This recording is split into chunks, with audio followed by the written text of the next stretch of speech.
السلام عليكم ورحمة الله وبركاته أحبابي وأصحابي في كل مكان، رجالة الأهلي يا رب تكونوا بخير. النهاردة إن شاء الله معانا شوية أخبار كويسين زي امبارح، بس أتمنى الاشتراك في القناة يبقى أفضل من كده واللايك والشير. أنا بجيب الأخبار دي والله وبتعب عشان أجيبها، فمن فضلكم تقديرا لأخوكم ودعما لأخوكم أحمد الشاذلي لايك وشير واشتراك في القناة. امبارح التفاعل صفر مع الفيديو اللي أنا نزلته، ساعدوني عشان خاطر أقدر أواصل. بسم الله وعلى بركة الله. نبدأ مع أول خبر. الأهلي استأنف تدريباته الجماعية بالأمس في تمام الساعة 5 مساء استعدادا لمواجهة سان داونز يوم الجمعة القادمة في إياب نصف نهائي دوري أبطال إفريقيا. اختبارات بدنية لوسام أبو علي وكريم الدبيس لمعرفة مدى إمكانية تواجدهم في مباراة سان داونز الجمعة بمشيئة الله. كولر طلب تجهيز أحمد نبيل كوكا بدنيا أثناء الراحة تحسبا للاحتياج وللدفع به في مركز الظهير الأيسر أو خط الوسط. حتى الآن مصطفى العش هو الأقرب لمركز الظهير، وهناك حالة إعجاب شديد باللاعب ونية الاحتفاظ به بشكل دائم. كولر طلب مباراة ودية قبل كأس العالم مع فريق ومدرسة قوية، وتم الاتفاق على باتشوكا المكسيكي. الأهلي يدخل معسكر مغلق اليوم والخروج منه يوم المباراة. أحمد شوبير خزينة الأهلي انتعشت بالأمس ب2.5 مليون دولار مكافأة لاعبين،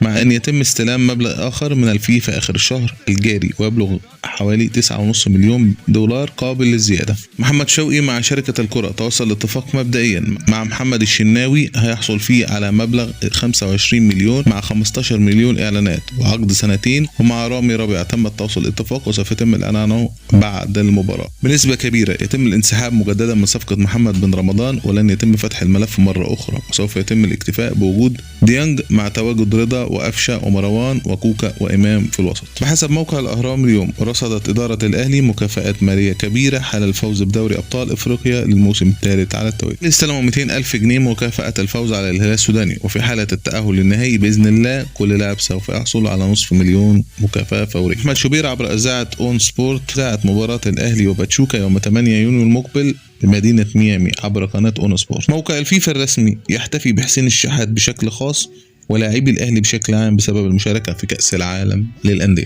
وبين أحبابي وأصحابي رجالة الأهلي في كل مكان نكون وصلنا لآخر خبر النهاردة معانا عن الأهلي. يا رب تكونوا استمتعتوا بأخبارنا النهاردة، ومش هفكركم زي كل مرة باللايك والشير والاشتراك في القناة. ضروري ضروري ضروري. التفاعلات امبارح كانت صفر وأنا بتعب بجد عشان أجيب لكم الأخبار دي. أشوفكم بكرة في أخبار جديدة. سلام.